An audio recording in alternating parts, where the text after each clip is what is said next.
from nursery. Great. Okay, we're live. Welcome, Nancy. And good morning. You got up very early to have this conversation. I'm so grateful. How are you doing? Oh, I'm doing well. I'm on my first cup of coffee today, so there'll be more. So we are here today to talk about career confidence. So as you know, we are ramping up to the launch of Bond 7, which is the 7th cohort of our 6-week online program here at UPFRONT.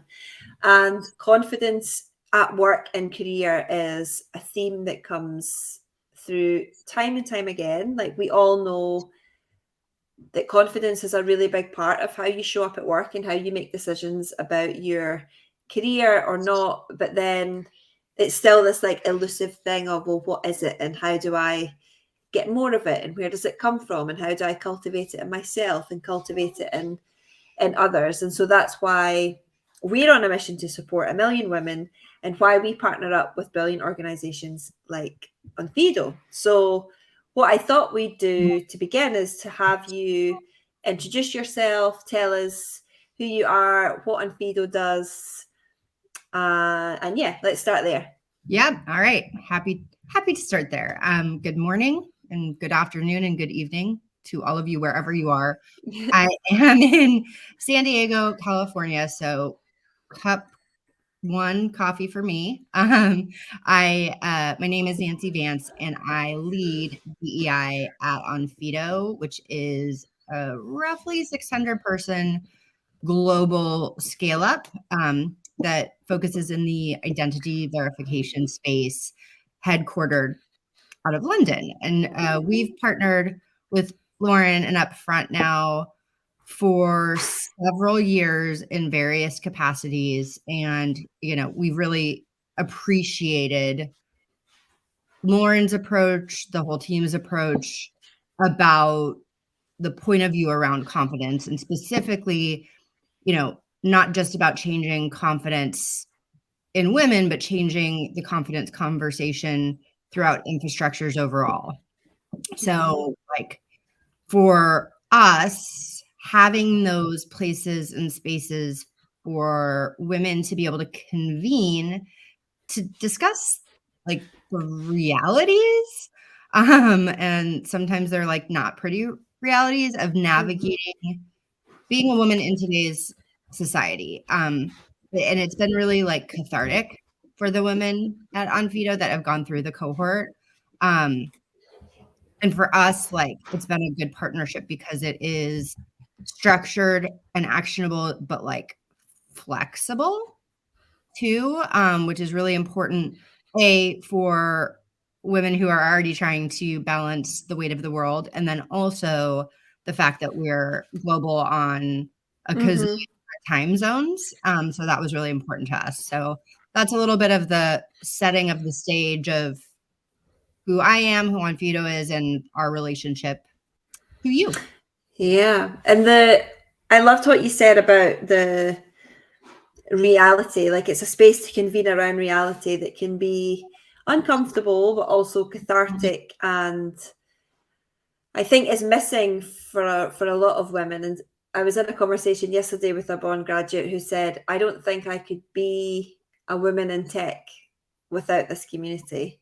And I was quite struck by that, because I do think the technology sector, of course, which Onfido is very much part of, has its own challenges and opportunities around, diversity, representation, equality, equity across the board. And I know that, something that we've talked about is how advocacy is such a part of what folks learn on our program, like becoming more comfortable with advocating for yourself, for your own needs, advocating for others. So I'd be curious to hear from you. Maybe you can just remind us, like, how many women from Onfido have taken part, because I know it's quite a chunky percentage that we're really proud of. It is. And just like how the benefit of that has shown up for you as a business leader. Yeah. great question. Happy to elaborate. So we've had roughly 30 Onfido women graduate from the program, and how they've been able to talk about imposter syndrome has been like notable. So from that cohort, we've had 20% of those folks be promoted in the first year after attending, as well as 3 nominations and 2 finalists for like industry awards and accolades. So Women in Tech Excellence, etc. One of our cohort members even commented that UpFront helped her quiet her imposter syndrome overall and like be able to control it when it pops up, which is absolutely the goal. But moreover, we found that our bond graduates have come back like super activated and engaged, and really value the investment that we've put into their development. And they've attributed Lauren and UpFront with helping them again to quiet their imposter syndrome, like harness their ability to advocate, raise their hands for stretch projects, promoted, taking ownership, like owning the skills and expertise, all the things. And having that tool kit available is like invaluable. So we also funneled a lot of these discussions and skill sets into our employee resource groups to kind of keep the conversations and the learnings going in perpetuity. But it's something that's been really activating for us at Onfido. Yeah, I love the statistics, especially the promotion one. It's like 20% getting a promotion in their first year. And we really, we see that across the board, but we don't quite have the resources yet where we can measure it and get that data from our different teams. So I really love that Onfido have that. And I'd love to hear from you, Nancy, and as somebody who has worked in this space for a long time, and it's your job to think about how you can support women to progress. Like, what does that look like from an organizational perspective? What do those infrastructures and processes and spaces need to look like? Like, what is something that you wish more women knew about advancing your career where you are? So it's not necessarily about changing jobs, changing sectors. It's like, I want to grow where I am, and I'm not really sure how to go about that. Like, what would your advice to them be? It's sort of multi-layered, and it's not going to be totally articulate or something you'd want to put on a bumper sticker. But for me, it is really crystallizing what success is like for you as an individual. And that's where your native genius lies, what you're good at, what you want to do, what gives you joy, what fills your cup, like all those things. Because that's an important first step in maneuvering within a company, within an industry, et cetera, because you've got to know what that looks like for you. It can't be, a promotion because Sarah got a promotion, or it can't be being at this level because I'm this age, right? Because otherwise you're chasing a moving target. So I think that's important self-discovery that is layered into this work. And then my second point on it, which is more on the individual side, and something I like to say is like stick the landing. I find that, women, people in general, women particularly, can get very wrapped up in perfection along the way. We're in a society that's like work, all of those things. And so, something that's been life-changing for me is a mantra of stick the landing. So you can be, and it's like gymnastics, you can be up and twirling with control, like, are you going to fall or you're not? But you figure out at that end moment how to stick it. And that's what matters. So, you can be in chaos, your kid's sick, but you focus on the important things to like get you to where you want to be. So that's been some of the two principles. But I think structurally as companies, really just, having visibility, having goals, having metrics, which is something that we're working towards at Onfido. Mm-hmm. You don't say with a sales pipeline, we just want you to get better. We give an actual number and a quota. Mm-hmm.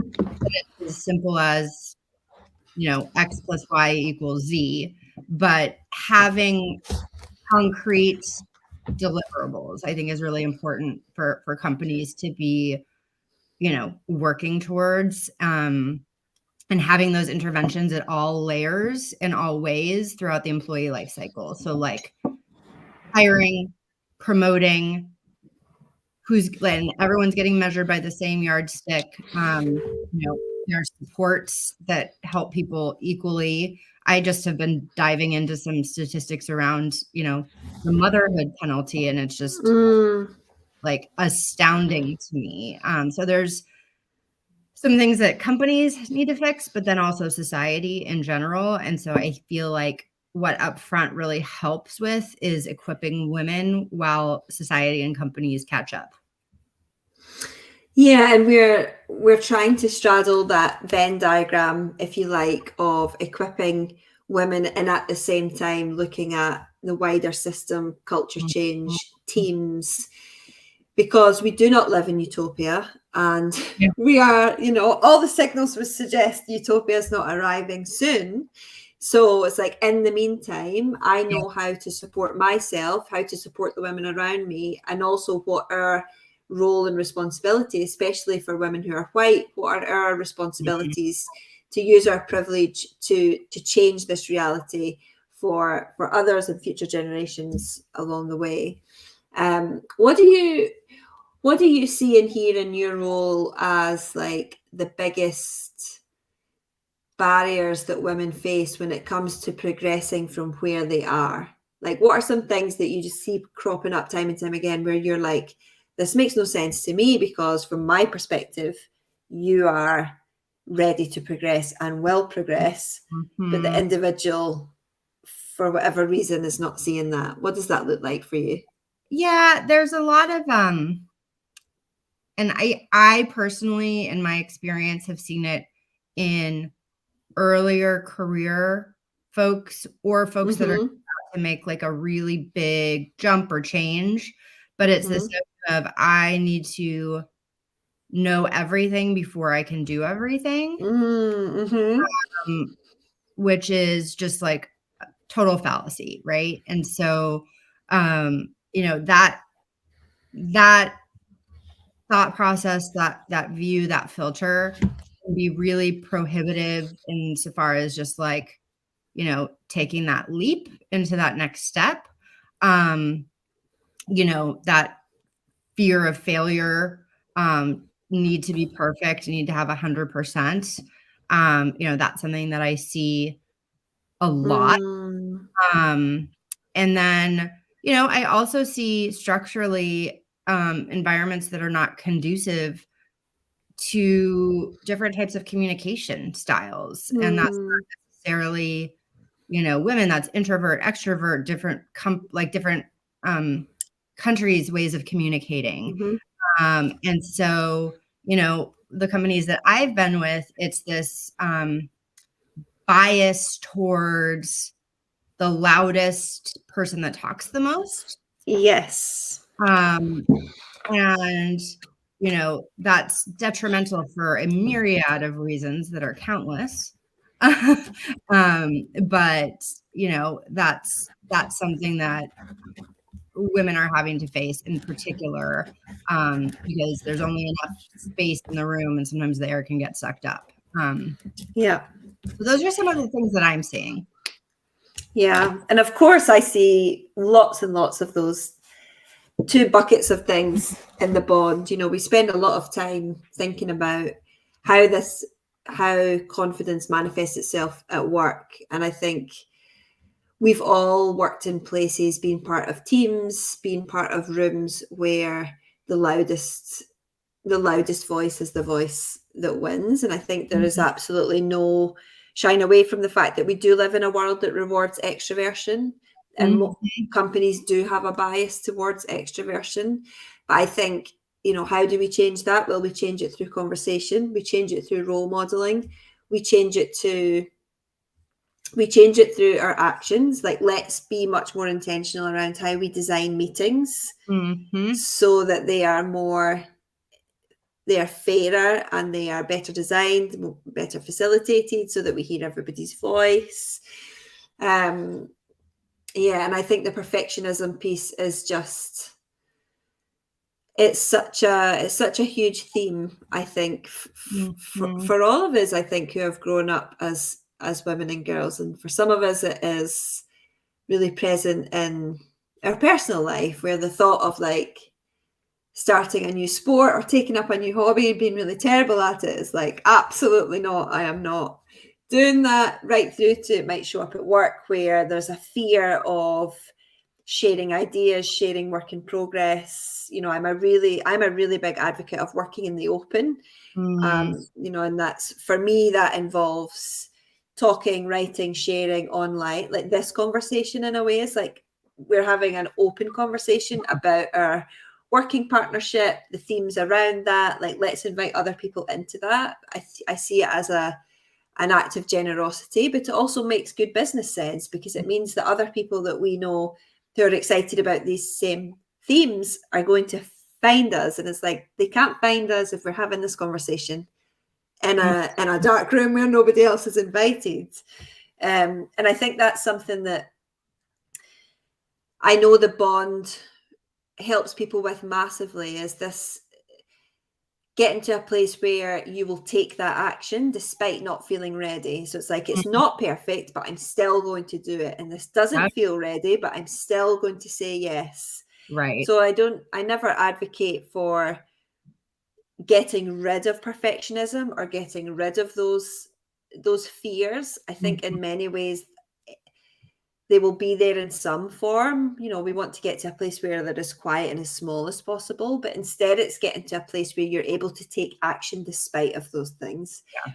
And I think our work with Onfido just is such an incredible example of how that translates into business results. Because, I know there will be business leaders listening. There'll be folks here who've taken the Bond to their line manager and they see the word confidence and think, that's a women fluffy, holding hands, soft skill, kumbaya thing. Yes, where it could not be further from the truth. So, like, what would you say to leaders who are thinking about enrolling their teams on the Bond? Like, the last few conversations we've had with our clients, Angie, who's a client of ours, is in the chat. When I asked this question, they were like, just do it. Just like, short, snappy, to the point, with a big Nike shirt on, just do it. But from a time and investment, right? That's going to be the big questions for our clients who are thinking about enrolling their teams on this program. Yeah. Like, can I really afford to ask my people to take this time, given we're already busy, given we're already stretched? Can I make this investment? Can I justify this investment, even though we are making cuts, we didn't hit our revenue targets, whatever it might be? Totally. I mean, we're all trying to be conscious and intentional with our spend, no matter the climate. But we have found with UPFRONT that it is like very much a worthwhile investment, and participants have been able to like interact in an asynchronous way, in a continual community way. And that has made it really ideal for our remote workforce, and also the people that are busy, so that they're able to insert this into their moments of contemplation, versus it being a real strain. So, like I said, we were lucky enough to have 30 women go through, and they were women that were in really critical roles, and they were able to put it under their belt without a problem.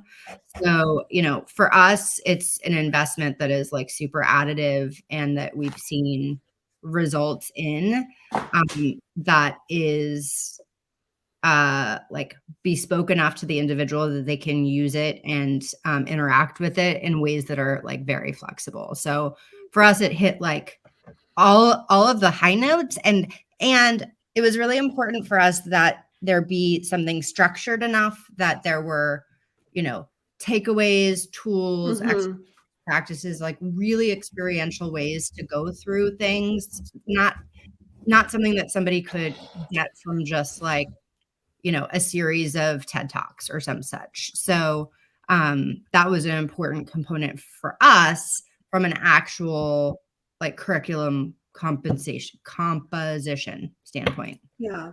You're doing so well. It's literally 7 a.m. You've only had one come.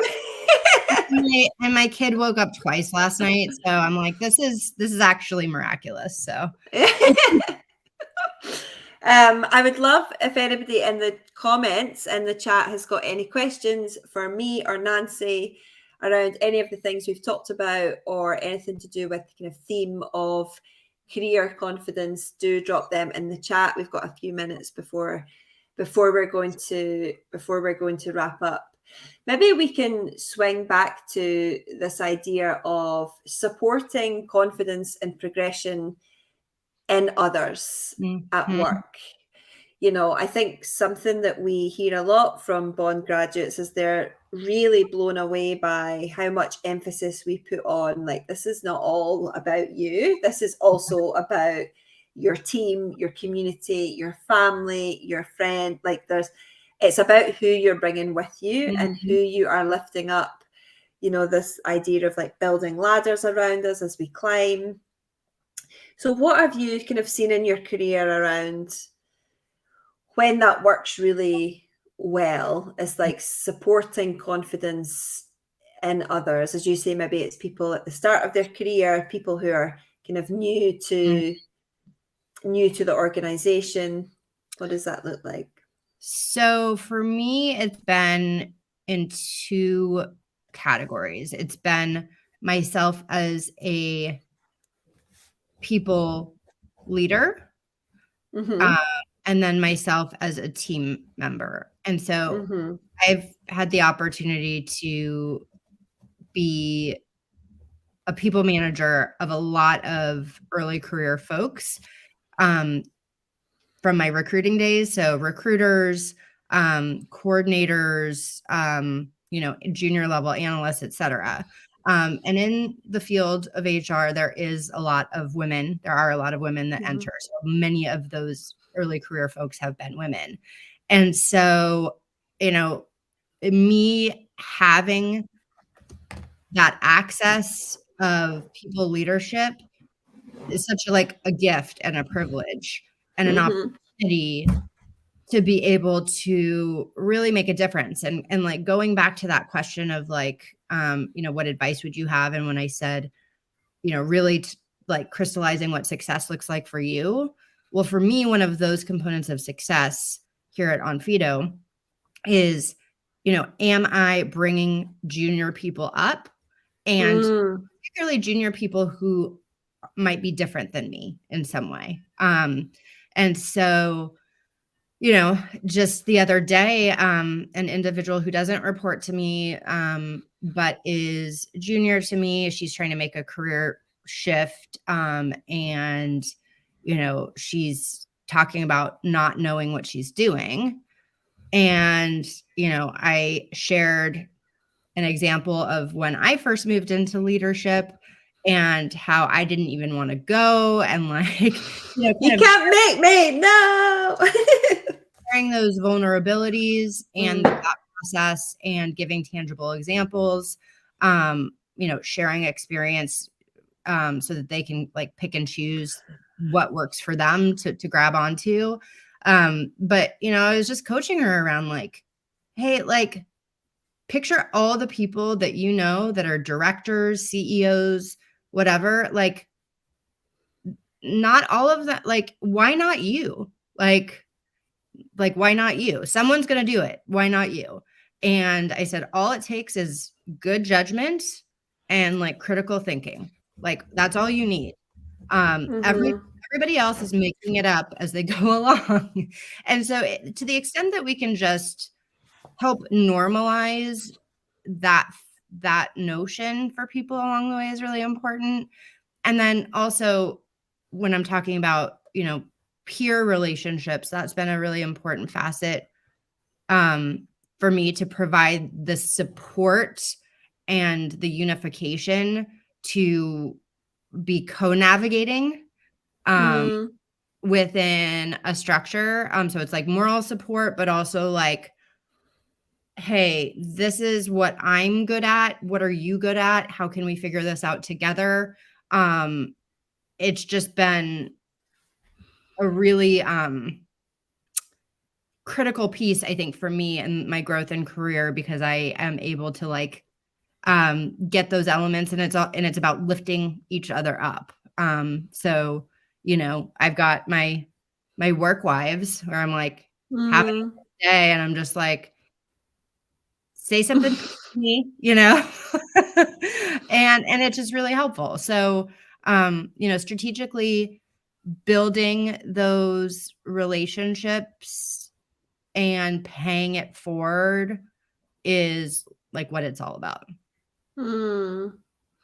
Yeah, and I think the work wife piece is interesting, because I know for many folks the bond is that, because for whatever reason they either don't have those relationships in their organization, or they are freelance, or they don't work in the type of environment where that would be possible. And I think we drastically underestimate how having just even one or two deep relationships with other women who are inherently, unquestionably on your side, Yes.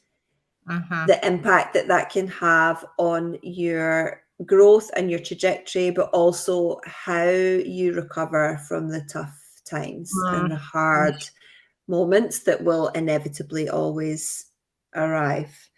And your why not you question is wonderful. I think it's Mindy Kaling who I read somewhere was like, oh, why the fuck not me? Like that's her thing. Like, why the fuck should it not be me? Why is it not me? And it's Why like, not? yeah.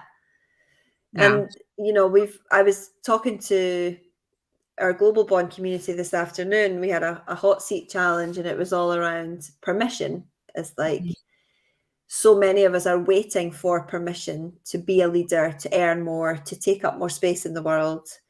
And it is no accident that women crave that permission more than men, because it's directly linked to how we have been brought up, what we have been conditioned to believe about who has permission and who does not.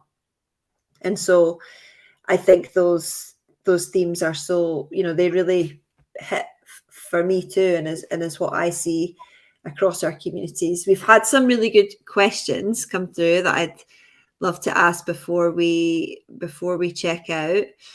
What is the best thing that you have done to activate your confidence in your career? You can go first, Nancy, while I think of an answer. Yeah. So this is super simple, but for me, it's about collecting and archiving, cataloging my wins, and then, referencing them often as data to like combat the, like, I can't do it. I'm like, well, I did that. Why can't I do this? So that's something that's just like a super tactical thing that's been really helpful. But I think to Lauren's point about the community has been really great, like seeing myself through other people's eyes, because, fear, to me, confidence is like the antidote for fear. And fear is literally like fight, flight, or freeze, which no one gets great work done there, right? So it's unlocking the mental capacity from this state of fear and allowing this like great work to happen. So I think harnessing the relationships and then that mental inventory for me. Yeah, I think for me, I mean, there's so many things, because as we know, confidence affects every part of our life, and it affects, we can have one part of our life where our confidence is in a really great place, and other parts of our lives where it's not, and it also ebbs and flows and changes, right? You'll often hear me say, like, it's not a destination. It's not like, okay, I've done the course, now I'm confident, and now I'm going to do confidence on a Wednesday, and then I figure it out. It's like, this is just it forever. Like, this is what I'll be working on forever, because as I grow, as I learn, things change shape, then your confidence has to grow and change shape with that. And with that comes new challenges, new opportunities. So I think for me, it's been finding, like, building a support network, I think, that can challenge me, hold me accountable, and also be a mirror for me in those moments where I do lose sight of how brilliant I am at my job, or I do lose sight of the incredible impact that we've had in the world. It's like having people who can be that mirror and remind me, and also challenge me. I think it's really easy to find people who are going to be like, oh my God, you're awesome. But what really creates growth is people who are able to help you to go places that feel uncomfortable, and to really look at yourself on, this is how you are getting in your own way. Like, what are you going to do about it? How are you going to unlock this next level that you are more than capable of? That you are current. Exactly. So I think that's been really big for me.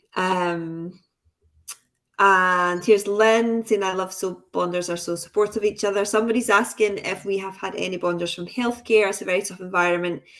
So something that's really amazing about the Bond is the group is very diverse in terms of sector, seniority, geographic location. So I can use Bond 6 as an example. We had 512 women from over 25 different countries. And so in any one cohort, you might have people like Nancy's team, so critical senior folks in product, marketing, engineering, from a tech startup, and they will be rubbing shoulders with primary school teachers, nurses, jewelers, team leaders, artists, entrepreneurs, freelancers, writers, engineers at NASA. Like, we have had such a vast range of folks take part, and we don't really put any emphasis on job title. Like, it's not something that we talk about or put any onus on, but we do talk about values. And so